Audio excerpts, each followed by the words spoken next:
Hermanos, nosotros estamos en esta actividad, aparte de buscar la gloria para el Señor, aparte de la confraternidad, la idea es también que juntos nos exhortemos a crecer individualmente en el Señor, pero a crecer como iglesia y como iglesias. Y yo creo, hermanos, que la porción que tuvimos leyendo al principio, Mateo capítulo 28, versículos 16 al 20, es una porción que está apropiada para hablar de ello. El título del mensaje: el mandato misionero de Jesús. Realmente los traductores de la Biblia le han llamado a esa porción la Gran Comisión, y el título está bien. La palabra comisión significa encargo, mandato, misión, tarea, algo que se le dice a otra persona que debe hacer. Entonces nosotros tenemos aquí un mandato misionero de Jesús, tenemos una gran comisión. Ahora, cuando nosotros hablamos de crecimiento de la iglesia, muy difícil usted encuentra en la Biblia en donde haya alguna porción que hable y nos enfoque en el crecimiento de la iglesia. Porque el crecimiento de la iglesia no depende de nosotros directamente. Sí, el Señor nos usa para ello, pero quien hace crecer la iglesia es Dios. Nosotros somos instrumentos para lograr ese propósito. ¿Por qué? El crecimiento de la iglesia tiene un parecido con la felicidad. Cuando la gente se enfoca en buscar la felicidad, usted sabe qué suele pasar, que vive amargada, porque no es feliz con nada, nunca cumple ese propósito. Pero si la gente se enfoca en obedecer a Dios, es feliz y es gozosa. Entonces, el crecimiento de la iglesia es así. Si nosotros nos ponemos a procurar, a tener como fin, como propósito primordial, que la iglesia crezca, vamos a tener un problema, porque lo vamos a querer hacer nosotros y vamos a acudir a cualquier método. De hecho, hay muchos libros que hablan de crecimiento, el crecimiento de la iglesia, y le dicen a usted que el método para hacer que su iglesia crezca es tal método. Y algunos se enfocan en tener una mejor música, en tener más jóvenes. Bueno, tener mejor música no es mala, tener más jóvenes en la iglesia no es malo. De hecho, hay iglesias que se están poniendo viejas, están envejeciendo, y cuando muere el hermano más viejo se acabó la iglesia. Pero el asunto es que no es un libro para el crecimiento de la iglesia, es lo que dice el libro, que es la palabra de Dios. Hermanos, esto que se denomina la Gran Comisión es la segunda de 3 encomiendas que el Señor le dio a sus discípulos. Y de hecho está dentro de 11 apariciones que tuvo el Señor. Y si ustedes notan, en el versículo 16 dice que fue a los 11. Ahí faltaba uno, faltaba Judas, que era del maligno y ya se había ahorcado. Fue a los 11 discípulos a quienes después se le llamó apóstoles. No se sabe el lugar exacto. Dice que se fueron a Galilea, al monte donde Jesús les había ordenado. Cualquier cosa que nosotros podamos decir del lugar es una suposición.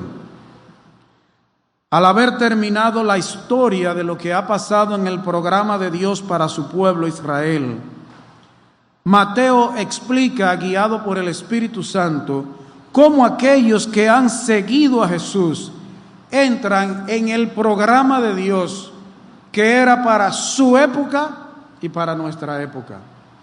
Ellos quizás no entendían hasta ese momento el alcance, y creo que todavía un tiempo después no entendieron el alcance de la misión del Señor.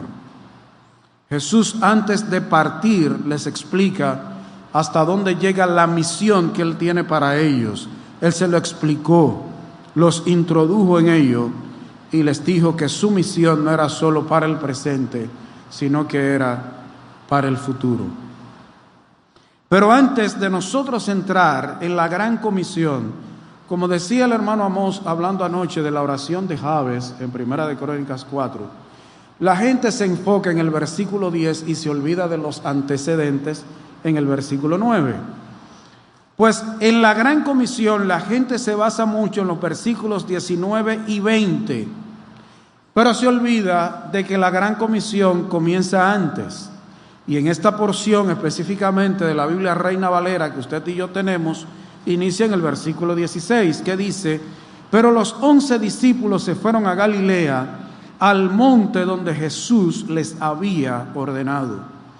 Hermanos, para poder cumplir con la gran comisión debe haber antecedentes primero en nuestras vidas. En nuestras vidas. El Señor dice cosas que parecen extrañas. Al que tiene, se le dará más. Y al que no tiene, aún lo que tiene se le quitará. Eso parece extraño, porque el Señor dice que no tiene, pero que aún lo que tiene se le quitará. Hermanos, es que la obra del Señor depende de la obra del Señor en nosotros primero. Nosotros a veces hablamos de la iglesia como que nosotros estamos fuera. Y cada iglesia es lo que es cada uno de nosotros. Nosotros no podemos sacarnos de la iglesia. La actitud correcta que debe haber en aquellos que quieren participar del mandato misionero de Jesús, de la gran comisión. Primero, obediencia. ¿Qué dice aquí? Pero los 11 discípulos se fueron a Galilea, al monte donde Jesús les había ordenado. Los 11 obedecieron al mandato de Jesús, hacer lo que Él manda. Hermanos, Dios quiere obediencia. Hermanos, y la obediencia comienza en el corazón, teniendo la actitud correcta en el corazón. Usted puede cantar, usted puede evangelizar, usted puede predicar en el púlpito, usted puede tocar, puede hacer lo que usted quiera, pero si no hay una vida de obediencia a lo que Dios ha dicho en su palabra, le es inútil a Dios. Lo primero es obediencia. Dice que ellos fueron a Galilea, al monte donde Jesús les había mandado. Hay que obedecer al Señor, lo que Él manda, no lo que a nosotros nos parece. Le decía al hermano Fran Rosario, ustedes saben, yo se los he dicho, yo he propuesto en mi corazón que los años que me restan de vida, dedicarlo a las cosas del Señor, y no quiero tener distracciones. Hay personas de mi familia que les ha cogido con que tenemos una herencia, no es la de los Rosarios, esa se la dejo al hermano Frank. La herencia de los mártir, y viven neciando con eso. Hermano, yo realmente tengo necesidades económicas, pero yo no puedo estar neciando con eso. Yo tengo que estar con mi mente puesta en lo que el Señor quiere que yo haga. Hermanos, nosotros tenemos muchas distracciones y le estamos diciendo al Señor: espera que vaya a enterrar a mi familiar que murió. ¿Qué le dijo el Señor al que le mencionó eso? Deja que los muertos entierren a sus muertos. Ah, Señor, no puedo ir a la cena porque me casé, pero verdugo, trae a tu esposa a la cena y te sale gratis la de bodas. ¿Usted ve? Es obediencia. Obediencia, pero también esto de la obediencia abarca otra cosa: estar en el lugar correcto. ¿A dónde fueron ellos? Al monte que Jesús les había ordenado. Jesús dispuso dónde era que ellos debían estar, y ahí ellos fueron. Ahora, nosotros conocemos por la palabra de Dios que Galilea era llamada Galilea de los gentiles, aquí mismo en Mateo 4:15. Galilea estaba llena de gentiles. Era una región que estaba bajo sospecha del Imperio Romano, estaba bajo sospecha de parte de los judíos, de los tantos gentiles que había en Galilea. ¿Dónde comenzó el Señor su ministerio? Fue en Galilea de los gentiles. ¿Y dónde él quiso dar la gran comisión? En Galilea de los gentiles. Ahí él vivió en su niñez, ahí comenzó su ministerio y ahí quiso terminar su ministerio. Y si la gran comisión del Señor abarcaba a los judíos y a los gentiles, para el Señor, ¿qué mejor lugar que Galilea, que era judía y estaba llena de gentiles? Ellos estaban en el lugar donde el Señor quería que estuvieran. Ahora, yo te hago una pregunta, hermano. ¿Tú estás en el lugar donde el Señor quiere que tú estés? Y cuando hablo de estar en el lugar en que Dios quiere que tú estés, yo no te estoy preguntando si tú te estás congregando en la iglesia de Villa Ortega porque Dios quiere que tú estés allí, o si te estás congregando en Hierbabuena porque Dios quiere que tú te congregues en Hierbabuena. No es eso. ¿Estás tú en el ministerio en el que Dios quiere que tú estés? ¿Estás tú en el lugar en donde Dios quiere que tú estés? Obediencia y estar en el lugar en donde el Señor dice. ¿Por qué? Hoy en día hay una tormenta de pastores. Hoy en día hay un chorro de profetas. Hoy en día hay una catarata de apóstoles. Todo el mundo quiere ser apóstol, todo el mundo quiere ser profeta. Hermano, ¿estás tú en el lugar en donde Dios quiere que tú estés? ¿O tú estás en el lugar en donde tú crees que te ven más? En el lugar que es más llamativo. Para hacer la obra del Señor, tú debes hacer lo que Él dice en obediencia y estar donde Él dice. Aunque no te vean, Dios. Porque Pablo dijo que lo que él hacía no era para ser visto de los hombres, y ese debe ser el sentir de nosotros. Hay algo que Dios quiere que tú hagas, hay un lugar en donde Dios quiere que tú estés, un ministerio, un área de servicio en tu iglesia local. Y tú lo sabes. Y muy a menudo eso te viene a la mente y al corazón, pero lo estás dejando de lado. Debes estar donde el Señor dice para hacer la obra del Señor, para que Él te use en su misión. ¿A quién es que hay que poner en las cosas del Señor? Al que ya está obrando sin que lo hayan puesto.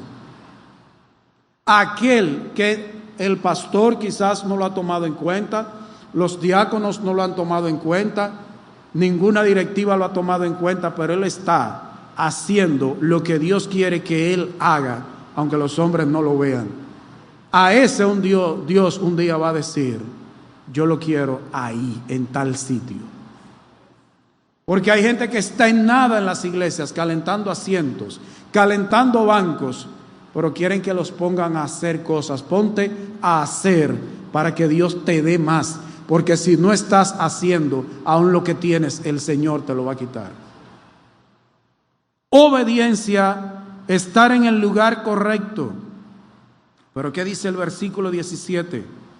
Y cuando le vieron, le adoraron, pero algunos dudaban. Hermanos, ¿qué problema nosotros los seres humanos? 11. De los 11, algunos dudaban y otros adoraron. 11. Y nosotros nos quejamos cuando la iglesia tiene como 100 y hay problemas. Entre 11, algunos dudaron. Hermanos, nosotros debemos tener la actitud correcta de obediencia, de estar en el lugar correcto y de adoración al Señor. Tener una vida de adoración al Señor. Adorar es postrarse, humillarse, reverenciar, reconocer quién es Jesús y quiénes nosotros. Es mostrar fe en Él, que nos lleva a rendirnos a Él en todo lo que hacemos. No dudar como hicieron algunos de los 11. Ellos dudaron, algunos adoraron, pero el Señor es maravilloso cuando Él llama, Él los comisionó como quiera. No eran perfectos, pero Él los perfeccionó. Pero hermanos, la actitud correcta es de adoración al Señor. ¿Tú quieres ser pastor? Espero que no quieras ser pastora. ¿Tú quieres ser evangelista? ¿Tú quieres ser maestro de la palabra? También están los que hacen misericordia, que la gente no menciona mucho, los que hacen misericordia, los que tienen don de servicio, tú quieres que el Señor te use, debe estar en actitud de adoración en tu vida diaria. Adorar no es cuando venimos aquí a cantar. Te voy a decir algo, si tú no estás en adoración antes de venir aquí, lo más probable es que cuando estés aquí cantes de manera mecánica. Tú debes estar en actitud de adoración en tu trabajo y donde quiera que te encuentres. En la guagua, donde quiera que estés. En la playa. Hay gente que cuando están en la playa se desacatan y son evangélicos. Hay gente que cuando está en un play o en una cancha se le mete un espíritu que no es el de Dios. Para mí que es el espíritu de Lili. Tú debes estar en adoración donde quiera que estés, para que el Señor te use. Porque de lo contrario, lo que tú crees que estás haciendo para el Señor, lo estarás haciendo para ti, para tener tu conciencia tranquila o para que los demás te vean. La actitud correcta, obediencia, estar en el lugar que Dios quiere que tú estés y estar en adoración al Señor. Y hermanos, esto es importantísimo, la autoridad para la misión. ¿Qué dice el versículo 18? Y Jesús se acercó y les habló diciendo: toda potestad me es dada en el cielo y en la tierra. Por tanto, ¿con qué está unida la misión? Antes del Señor decir la misión, ¿de qué habló Él? De su autoridad. Hermanos, nosotros debemos entender que la autoridad para la misión la tiene el Señor, toda. Jesús es la máxima autoridad. Y aquí la palabra autoridad, la palabra donde dice que Él tiene toda potestad, es autoridad, derecho, capacidad, jurisdicción. Usted ve, por ejemplo, el fiscal de aquí, si quiere ir a hacer algo a San Pedro, tiene que comunicarse con el fiscal de San Pedro, porque él no tiene jurisdicción allá. El coronel de la policía, para poder hacer algo en el territorio de San Pedro, tiene que comunicarlo por radio al general o al coronel en San Pedro. Cristo no. Cristo tiene más autoridad que la Unión Europea. Cristo tiene toda la jurisdicción. Cristo manda donde quiera. Él no tiene que pedirle permiso a nadie. Toda la autoridad para la misión es del Señor. Él es soberano. Él es Rey de Reyes y Señor de Señores. ¿Qué dijo Calvino? Y quiero que presten atención. Es preciso que tenga dominio supremo y verdaderamente divino aquel que manda que la vida eterna sea prometida en su nombre, que todo el mundo sea sometido a su gobierno y que sea promulgada una doctrina que ha de sojuzgar toda cosa alta y humillar la raza humana. Para que alguien mande a prometer vida eterna en su nombre debe tener autoridad. Para que alguien humille a todo el que se cree grande debe tener toda autoridad. La autoridad es de Jesús. Frente al diablo, a los demonios, a la carne, al mundo, solo la autoridad y el poder de Jesús es suficiente. Hermanos, a mí me da mucha pena y me da mucho temor cuando hay evangélicos que se ponen a darle órdenes de que a los demonios y al diablo.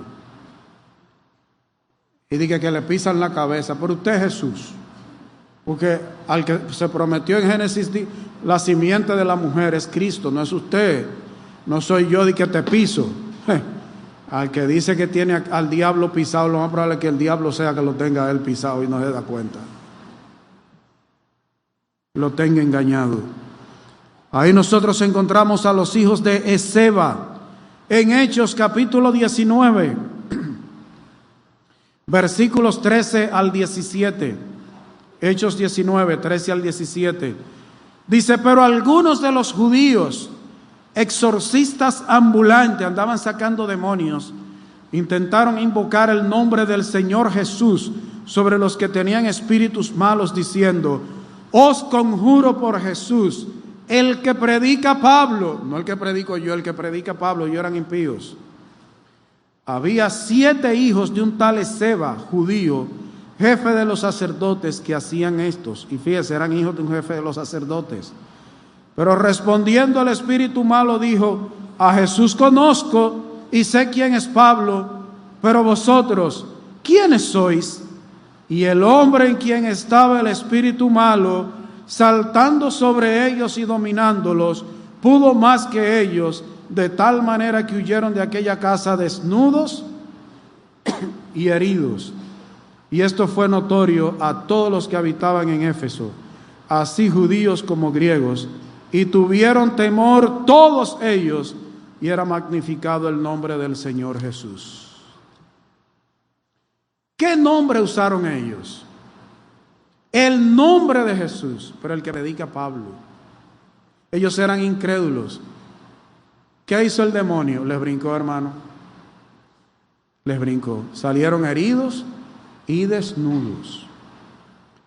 Y aquí se congregaba con nosotros un personaje muy conocido, Felito. En sus inicios, él venía aquí a los cultos.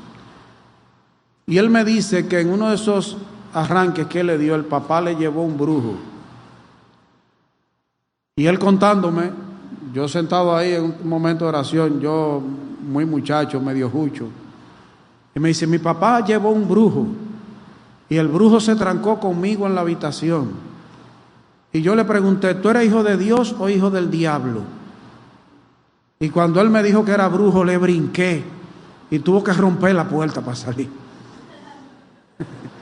Hermanos, la autoridad de Jesús no es simplemente que mencionemos el nombre de Jesús, es que descansemos en el poder de Jesús y en su autoridad sobre el mundo, sobre el diablo, sobre los demonios y sobre nuestra naturaleza caída. Porque el mayor enemigo nuestro no está fuera de nosotros, está dentro. Está dentro. La misión descansa en la autoridad y el poder de Jesús. No descansa en concilios, en asociaciones, en pastores, en iglesias, etc. ¿Usted sabe lo que hace la iglesia?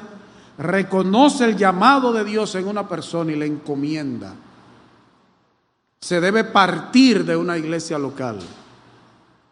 Yo no creo en la gente que tiene el ministerio paraeclesial, es un poquito peligroso. Usted le pregunta: ¿y en qué iglesia tú te congregas allá? No, yo iba a una iglesia bautista, pero hace tiempo yo tengo mi ministerio. Pero no es la iglesia, no es en el poder de la iglesia. La iglesia reconoce lo que Dios está haciendo en tu vida. Cree que Dios te ha llamado y te encomienda y te apoya. Pero es el poder y la autoridad de Jesús. El alcance de la misión.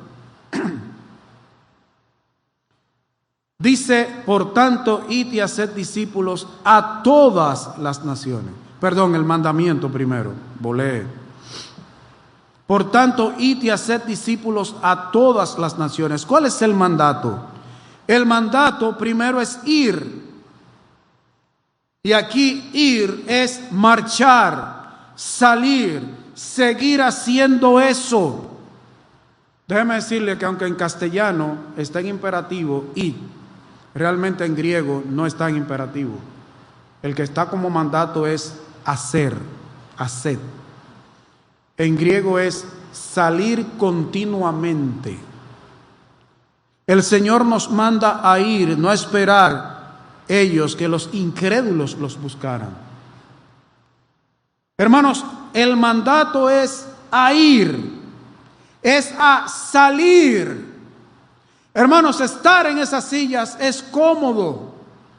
Estar con aire acondicionado es cómodo.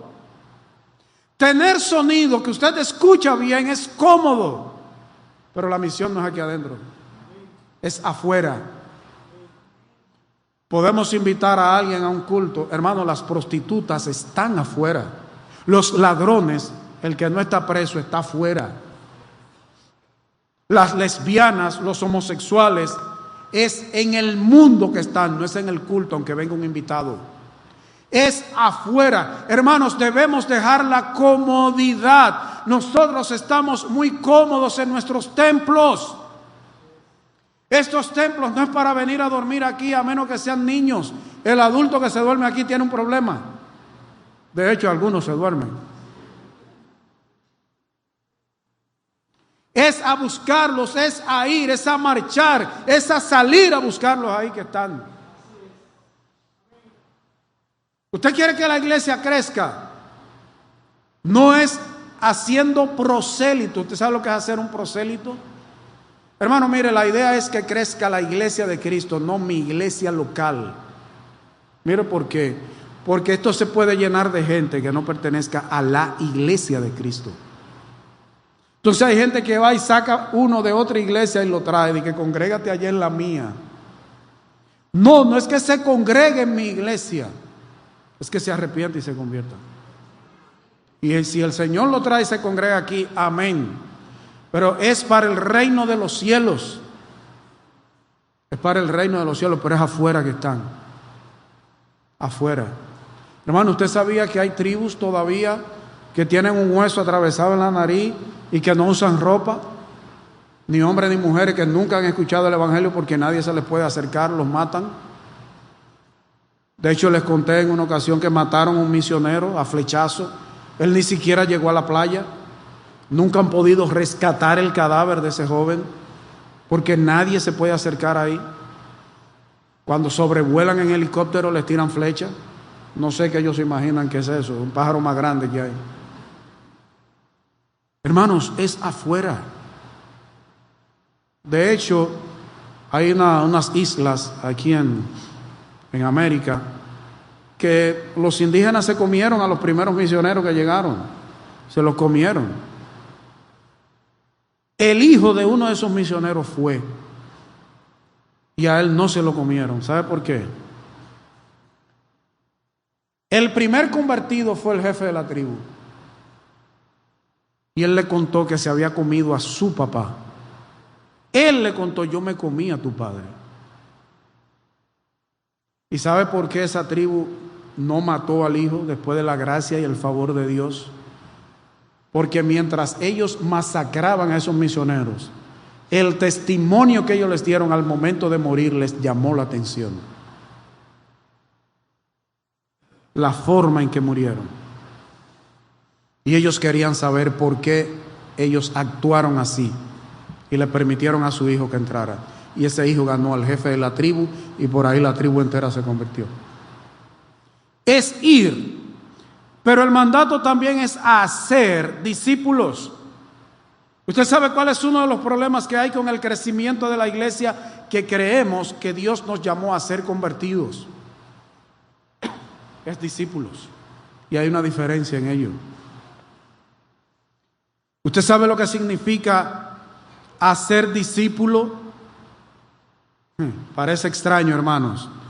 Es hacer gente entendida. Gente docta. Un discípulo no solo es un aprendiz, sino es alguien entendido. La porción aquí es a hacer discípulos, a hacer gente que sea entendida, gente que sea docta. Hermano, para ser un doctor en divinidades no hay que ir a Bob Jones University. Dios nos ha mandado a ir y a predicar para que aquellos que creen sean gente docta y entendida, que aprende del Señor. La idea es gente que aprenda de Cristo, que sea alumna de Cristo y desee llegar a ser como Cristo. Hermanos, es hacer discípulos. Ahora, el hacer discípulos comienza predicándoles el evangelio, como dice Marcos 16:15. Id y predicad el evangelio a toda criatura. Pero eso solo es una parte del discipulado. ¿Qué le dice Pablo a Timoteo? 2 Timoteo capítulo 2, versículo 2. Lo que has oído de mí ante muchos testigos, esto enseña a hombres que fieles, que sean idóneos para enseñar a otros. La idea, hermanos, es que usted y yo hagamos discípulos. No solo convertidos, porque mire cuál es el problema de eso. Yo salgo, evangelizo, alguien hace profesión de fe, cree en Cristo, y yo vengo y se lo suelto a la iglesia. Bueno, ya yo cumplí con lo mío, ya se convirtió uno conmigo. Y ahora yo me echo fresco espiritual. Se convirtió, qué santo soy, qué bendición soy para la iglesia.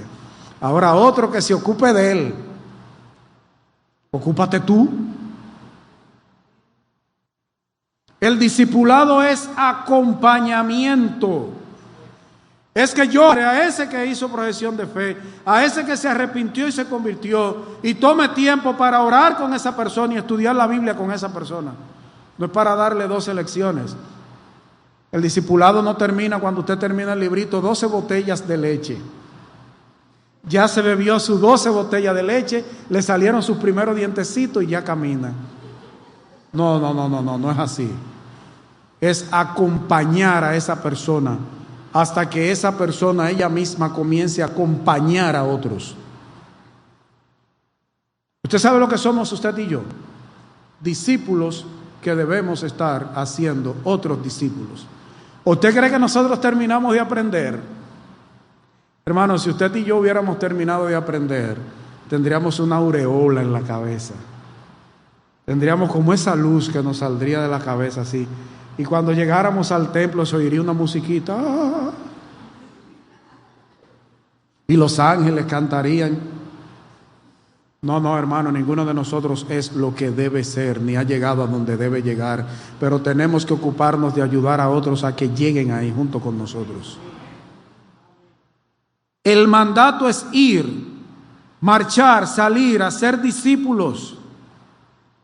Ahora sí, el alcance de la misión. Dice, por tanto, id y haced discípulos a todas las naciones.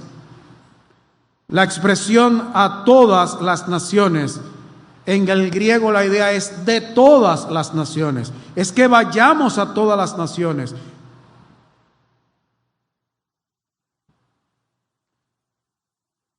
Hermanos, ¿necesitan los musulmanes el evangelio?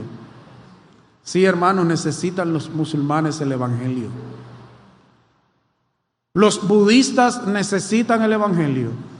Sí, los budistas necesitan el evangelio. Hermano, en Siria necesitan el evangelio.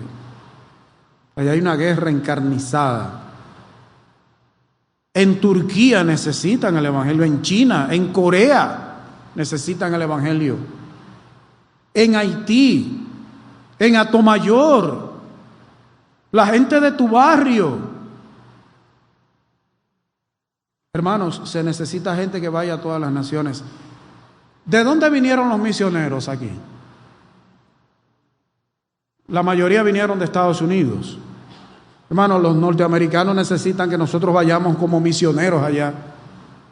Porque el evangelio está tan por el suelo en los Estados Unidos que ahora nosotros vamos a tener que ir a predicar el evangelio a los norteamericanos. Parecería raro, ¿verdad? Que no, él es misionero en Kansas City. Digo, ¿cómo? Pero de ahí es que vienen los misioneros, pero necesitan gente en Estados Unidos. Hermano, está lleno de latinos. Y se necesita gente que vaya a Estados Unidos a predicar el evangelio en español. Y gente en Inglaterra que predique el evangelio en español. Y si usted sabe inglés, mejor todavía. Predique en el primer culto y después da otro en inglés. Hermanos, es hacer discípulos de todas las naciones. Fíjese lo que dice Hechos 1:8. Qué glorioso esto, hermano. Pero recibiréis poder cuando haya venido sobre vosotros el Espíritu Santo y me seréis testigos en Jerusalén, en toda Judea, en Samaria y hasta lo último de la tierra. ¿Y qué dice Apocalipsis 5:9? Wow, una multitud allí. Apocalipsis 5:9, si cumplimos con la misión, oiga lo que va a decir gente allí. Y cantaban un nuevo cántico diciendo: digno eres de tomar el libro y de abrir sus sellos, porque tú fuiste inmolado y con tu sangre nos has redimido para Dios de todo linaje y lengua y pueblo y nación. La iglesia está formada por judíos y gentiles de todas las naciones. Hermanos, necesitamos alcanzar las naciones, ir a todas las naciones. Había un evangelista llamado Guillermo Carey, William Carey. Él trabajaba como zapatero. Y a él en una ocasión le dijeron, usted, su trabajo es ser zapatero. Y él dijo, no, mi trabajo es predicar el evangelio. Yo arreglo zapatos para sostenerme. Hermano, tu verdadero trabajo no es ser maestro. Tu verdadero trabajo no es motoconcho. Tu verdadero trabajo no es ser barrendero en la calle, si eso es lo que hace. Tu verdadero trabajo es hacer discípulos. Eso otro es ganar dinero para comer. El problema es que estamos centrados. No, mi trabajo es, yo tengo un doctorado en crianza de abejas alemanas, pero no tengo un doctorado en abejas albinas. No, el trabajo mío, yo me dedico a pintarle raya a la cebra. No, hermano, tu verdadero trabajo, tu verdadero empleo como hijo de Dios es ganar a otros para Cristo, hacerlos discípulos, acompañarlos cada día. Una pregunta, ¿a quién tú le eres de bendición? ¿A quién? Todas las naciones. ¿Y cuál es el contenido de la misión? Lo que abarca esta misión, a lo interno ya. Mismo versículo 19, que dice que debemos ir a todas las naciones, bautizándolos en el nombre del Padre y del Hijo y del Espíritu Santo. Cuando vamos a hacer discípulos, ¿qué debemos hacer? Aquí dice que hay que bautizarlos. ¿Por qué? ¿Porque el bautismo los salva? No. Esa es una de las dos ordenanzas que dejó el Señor, el bautismo y la Santa Cena. Cada uno es una lección objetiva de parte de Dios. ¿Qué enseña el bautismo? El bautismo testifica de la obra que Cristo ha hecho en el corazón. Es una demostración de que aspiramos a una vida mejor al morir y resucitar con Cristo. El bautismo, óigame, cuando alguien cree en Cristo y se bautiza, es un testimonio porque Él le está diciendo a los demás, yo estoy muriendo con Cristo. Yo he resucitado, Cristo me ha hecho una nueva criatura, a mí me están enterrando con Cristo y yo estoy resucitando con Cristo. Lo que Dios ha hecho en el corazón, yo lo testifico con esta lección para que otros vean y entiendan. Porque lo que Cristo ha hecho en usted y en mí no se ve. El bautismo se ve, la Santa Cena se ve. Eso es un testimonio, es una lección. Y aquí dice que a los discípulos hay que bautizarlos. Bautizarlos. Hermanos, es llamativo cuando una gente quiere asistir a una iglesia y no quiere comprometerse con esa iglesia. Y déjeme decirle que cuando alguien es bautizado, él no solo está diciendo, yo he muerto con Cristo, he resucitado con Cristo, tengo una vida nueva con Cristo, sino yo me estoy comprometiendo con esta gente que me ha bautizado. Yo me estoy comprometiendo con esta iglesia.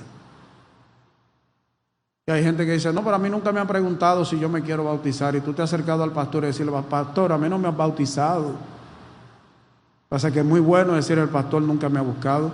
Yo entiendo que uno como pastor debe saber que hermano no se ha bautizado. Pero si tú tuvieras sed, buscaba el agua. La buscaba. Hay gente que no quiere comprometerse con la iglesia local. Pero les voy a decir este secreto, hermano. No sé si se lo he dicho a otros, pero no se lo digan a nadie. Esto entre ustedes y yo. Que no salga de aquí.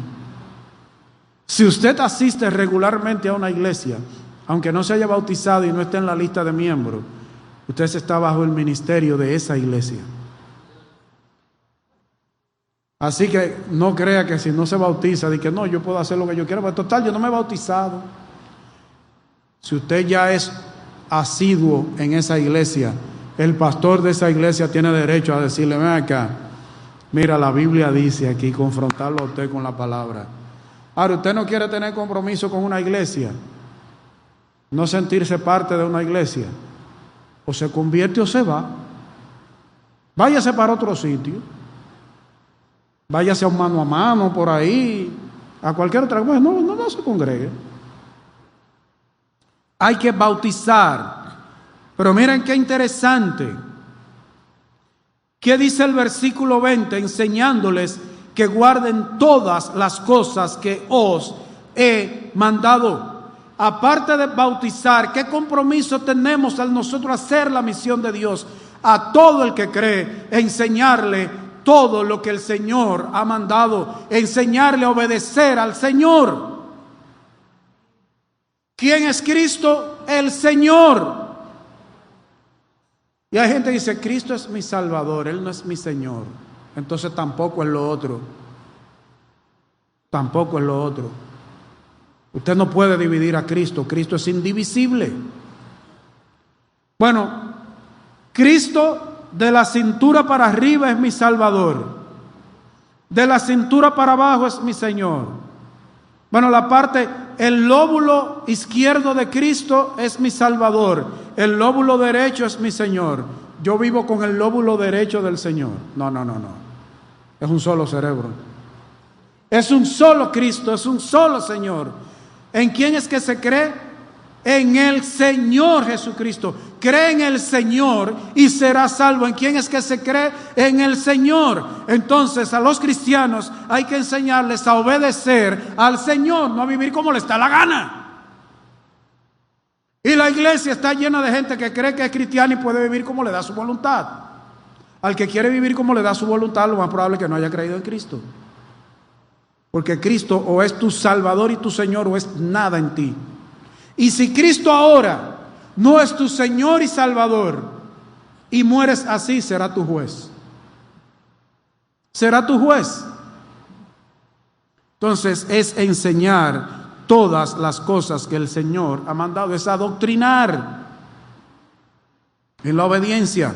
Es instruir. Es instruir. Hermano, la instrucción desde el púlpito, la instrucción bíblica en la escuela dominical, la instrucción bíblica en el tú a tú, en el yo trabajando contigo, es Biblia, hermano, es Biblia, hermano. Y después de Biblia, más Biblia, porque la palabra de Dios, la Biblia dice que ella debe habitar en abundancia en nosotros. No es que haya un chin de Biblia en nosotros. Es que estemos llenos de Biblia. Hermano, yo no creo en que se debe sacrificar nunca la predicación de la palabra de Dios para que haya otra cosa en el culto. Eso no es de Dios. Ahora, hay una actividad, a usted le dan un tiempo para predicar, esa es otra cosa. ¿Usted sabe lo que es una iglesia que acortan la predicación porque se está celebrando el Super Bowl? Hermano, en Estados Unidos hay iglesias que hacen eso, que acortan el culto porque hay que ir a ver el fútbol.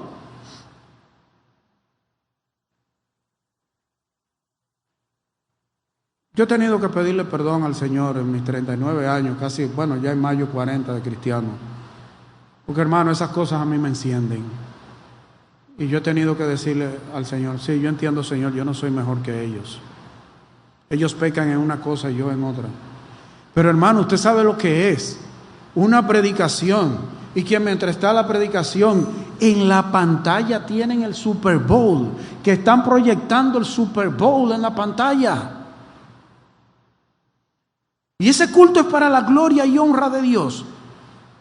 Hermano, una gente que está mirando un touchdown no está pendiente a la predicación.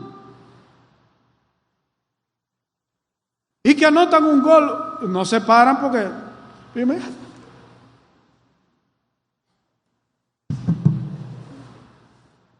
Hermano, es enseñar Biblia, es adoctrinar. ¿Usted sabe que hay gente que se molesta con los bautistas? No, ustedes son la gente que sabe mucho de Biblia. ¿Y desde cuándo acá saber mucho de la palabra de Dios es pecado? Lo que sí es pecado es no obedecer lo que sabemos. Pero hermano, yo no sabía que conocer la palabra de Dios y enseñar doctrina, sana doctrina, es pecado. Nos juzgan por eso, hermanos. La Biblia de las Américas tiene una anotación. Dice, hay que dar instrucción, pero no solo impartir el conocimiento de las Escrituras, sino también mostrar al discípulo cómo obedecer los mandatos del Señor. No es solo decirle la Biblia dice, es modelar, hermano. El nuevo creyente, usted sabe lo que él va a hacer en los cultos, lo que él ve que usted y yo hacemos.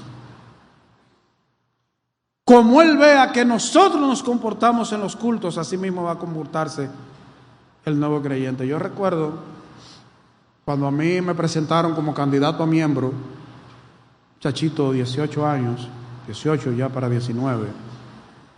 Los jóvenes de ese momento, cuando me aceptaron como miembro, me dijeron, tú te puedes quedar aquí en la sesión ya, que ya tú eres miembro desde esta noche, tú puedes votar ya. Y yo me quedé en mi sesión ahí y comencé a ver cómo los demás jóvenes de la iglesia votaban y proponían. Y después yo tímidamente también, yo propongo. Pero yo vi a los muchachos igual que yo de la época. Hermanos, eso es lo que va a hacer el nuevo creyente, el nuevo discípulo, lo que usted y yo hacemos. Él va a hablar como usted y yo hablamos, a menos que el Señor comience a mostrarle por su palabra, el Espíritu le hable y diga, así no. Hermanos, es modelar, es obediencia a las palabras de Cristo, no a imaginaciones, a inventos, a suposiciones, palabras direccionadas a cualquier tradición humana, aunque suene bonita.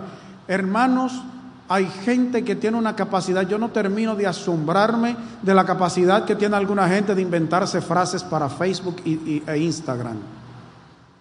Hermanos, ¿cuántos disparates inventan algunos predicadores para soltarlo por las redes sociales? Nunca serás más pequeño que cuando te agaches en las cosas de Dios. Y hay hermanos que le ponen amén, aún de esta iglesia. En las redes sociales yo voy poniéndole amén a todos los disparates que se inventa uno por ahí. Es la palabra de Dios, la palabra de Cristo. Eso es lo que hay que enseñar en las iglesias. Lo que Cristo habla es para ser obedecido y por eso lo manda. Es obedecer todo, no solo lo que nos gusta, lo que nos llama la atención o nos emociona. Hermano, parece extraño. Yo vivo aprendiendo a diario en la palabra de Dios y esta declaración que yo les voy a hacer es bíblica y se lo voy a demostrar. El que no enseña el consejo de Dios está sucio de la sangre de otros. ¿Qué dice Pablo en Hechos capítulo 20, versículos 26 y 27? ¿Usted cree que la vida cristiana, mire hermano, la salvación es gratis, pero la vida cristiana cuesta? Hechos 20, versículos 26 y 27 dice Pablo, por tanto, yo os protesto en el día de hoy que estoy limpio de la sangre de todos. ¿Por qué? Porque no he rehuido anunciaros todo el consejo de Dios. El que no enseña la palabra de Dios, el que no adoctrina con la palabra de Dios, está sucio de la sangre de los otros. Pablo decía, yo estoy limpio porque yo he anunciado todo el consejo de Dios. Hermanos, si nosotros predicamos otras cosas, tenemos sangre en nuestras manos. Tenemos sangre en nuestras manos. Muchos creen que hay que mantener a los cristianos haciendo círculos en temas que son la lechita, porque no entenderán más de ahí. Pero hermano, el cristiano no es estúpido. El cristiano no es estúpido. Hacer discípulos es hacer gente entendida, docta. El cristiano que conoce la palabra de Dios puede hablar de los asuntos espirituales con autoridad, más que el que tenga un título de Harvard. Porque el de Harvard, si es incrédulo, es hijo del diablo y no entiende la Biblia. El evangélico, aunque no tenga estudios, si entiende cuando están predicando, es docto, es entendido. Quizá usted no sepa leer y escribir, pero si usted oye la predicación de la palabra de Dios y es enseñado por el Espíritu Santo, a usted ningún incrédulo se le puede parar al lado. No se avergüence ante ningún incrédulo si usted conoce la palabra de Dios. Creo que son los mexicanos que tienen una palabrita que dice: no se me achicopale, no se me le ponga chiquito a ningún incrédulo, porque tiene título. El título más grande es hijo de Dios y después siervo de Dios. Ahora, hermanos, para finalizar, porque atento al relajito, mire, ya van a ser las 12. Nuestra confianza en las misiones, hermanos. ¿Por qué podemos salir, ir a ser discípulos con toda confianza? El Señor dice: enseñándoles que guarden todas las cosas que os he mandado, y he aquí yo estoy con vosotros todos los días hasta el fin del mundo. Hermanos, descansamos en la promesa de la compañía de Cristo con nosotros todos los días, todo el tiempo, por todas las edades. Podemos tener momentos de soledad en la misión, en el servicio.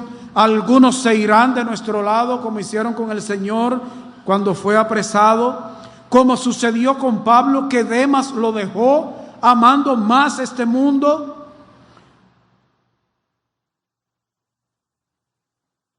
Siempre seremos acompañados por Cristo en la misión. Nos pueden enviar a una isla llena de piedras, como a Juan. A Juan lo mandaron a la isla de Patmos. Hermanos, en esa isla no había árboles. En esa isla creo que todavía lo que hay es piedra. Ahí castigaban a los hombres mandándolos ahí a cortar piedra. Y al apóstol Juan lo mandaron ahí a cortar piedra, preso. Él escribió Apocalipsis en una isla rodeado de incrédulos y de agua, pero con la compañía del Señor. Jesús se levantó de entre los muertos. Él es omnipresente porque Él es Dios, y esta promesa es literal, es verdadera y es segura. La constante presencia de Cristo nos fortalecerá, nos estimulará en nuestros esfuerzos misioneros y de hacer discípulos. Usted y yo no estamos solos. Es como hablábamos los otros días el hermano Amos y yo. Estábamos ahí afuera. La mayoría no es la que tiene la razón. Aunque la mayoría lo contradiga, si usted está diciendo lo que dice Dios, mayoría es Dios. Hermano, Dios solo es mayoría. Bueno, yo tengo que irme con la mayoría. Bueno, la mayoría fue que dijo crucifíquenlo. Entonces la mayoría tenía razón. Hermano, el creyente es minoría donde quiera. Una pregunta. En el 20, ¿qué son más? En el kilómetro 20, ¿creyentes o incrédulos? Incrédulos, hermanos. El cristiano es minoría donde quiera que esté, a menos que esté en una conferencia o un retiro, en un culto. Siempre es minoría, hermanos. Pero tenemos al Señor con nosotros.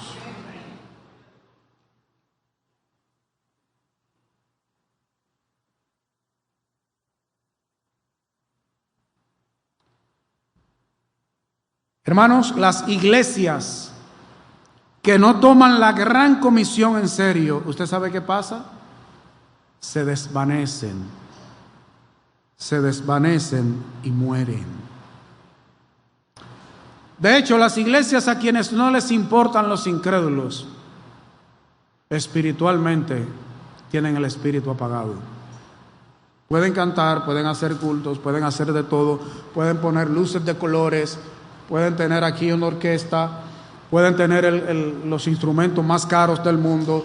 Las sillas pueden ser sillas electrónicas, que cuando usted se pare el asiento suba, y que si hace frío se calienten los asientos, pero están muertas. El Señor le dijo a una iglesia: tú tienes nombre de que vives y estás muerta. Discípulos que tampoco la toman en serio no producen hijos espirituales. Hermanos, ¿cómo nosotros podemos convencer a nuestros hijos biológicos ¿cómo nosotros podemos convencer a otros cristianos de la gran comisión de ir a la misión dada por el Señor si nosotros mismos no vemos que eso es algo urgente? Hermanos, si nosotros no vemos con urgencia la gran comisión, ¿cómo otros van a ir? ¿Cómo vamos a motivar a otros?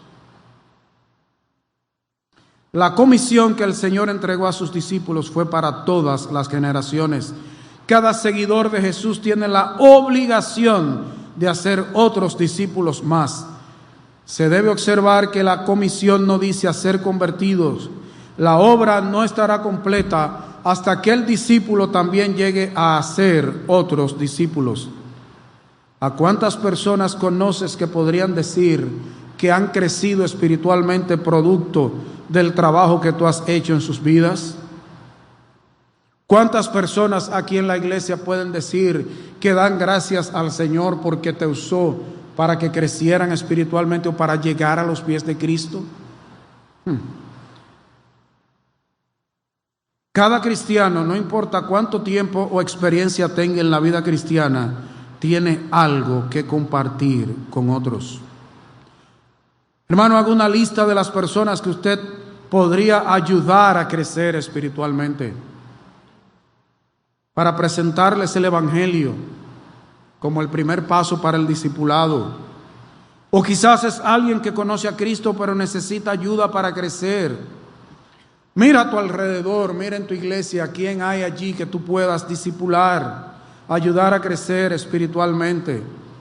Y hermano, si tú te sientes incapaz para hacer ese trabajo, bienvenido al equipo de los incapaces. ¿Usted sabía que nosotros somos inútiles si hacemos todo lo que debíamos? Y ni aún hacemos una milésima de lo que debíamos. Hermano, si usted no se siente capaz de llevar a cabo la misión del Señor, qué bueno, porque así va a depender del Señor. Si usted mismo necesita ayuda, hable con un hermano en su iglesia para que le ayude a usted a crecer, de tal manera que usted también llegue a ayudar a otros a crecer. Hermano, busca a alguien, acérquese a alguien esta semana o en el tiempo que el Señor ponga en su corazón y ofrézcase con esa persona a estudiar la Biblia, a orar juntos. Ambos van a crecer espiritualmente. ¿Y sabe quién va a crecer? La iglesia. La iglesia. Hermanos, el Señor ha dado una misión. Eso es para usted y para mí. Eso no es para los pastores nada más. Eso no es para los evangelistas. Eso no es para el hermano Kenny que está en Yerbabuena. Ahí está Vigila, está La Clara, hay muchos lugares. Se necesita gente que vaya ahí. Mi hermano Nené necesita gente que vaya al Batey Construcción ahí, que queda cerca, y predique el Evangelio. Usted sabe, hermano, el hermano Nené quizás no lo ha meditado. El hermano vino hoy como que se va a mandar a hacer un afiche para la campaña. Mire qué bello este moreno. El hermano Nené no lo sabe, quizás no se ha dado cuenta. Hermano, ¿usted sabe dónde comienza Jalonga? Jalonga comienza en la bolita. Hay gente que cree que Jalonga comienza allá donde vive Claxton. Jalonga comienza en la bolita. Ahí mismo comienza Jalonga. Quiere decir que el hermano Nené y la gente de Jalonga tiene desde la bolita hasta allá donde se acaba del otro lado. Y aquí en Atomayor, usted se ha puesto a meditar cuánta gente de los alrededores se congrega aquí con nosotros. Yo porque me mudé en el barrio y vivo allí. Hermano, ¿cuánta gente de los alrededores de este templo ha creído en Cristo y se congrega aquí? Cuéntelo con los dedos de una mano, a ver. Vamos a orar. Señor, gracias por tu palabra, gracias por esta comisión que tú has entregado, que diste a tus discípulos, pero que tiene un alcance para todas las edades. Señor, ayúdanos a estar en obediencia a ti, en el lugar en donde tú quieres que nosotros estemos, en adoración, en alabanza y gloria para tu nombre, postrados ante ti en sumisión, reconociendo tu señorío. Señor, ayúdanos en esta labor de hacer discípulos, de ir, de hacer, de salir. Somos incapaces, realmente necesitamos la sabiduría, las fuerzas, el poder, la autoridad tuya, obrando en nuestras vidas y en tu palabra. Señor, nos presentamos esta mañana. Úsanos en lo que tú creas que puedas usarnos. Nos presentamos delante de ti, Señor. Haz con nosotros como sea tu voluntad. ¿En qué tú quieres que sirvamos en esta misión?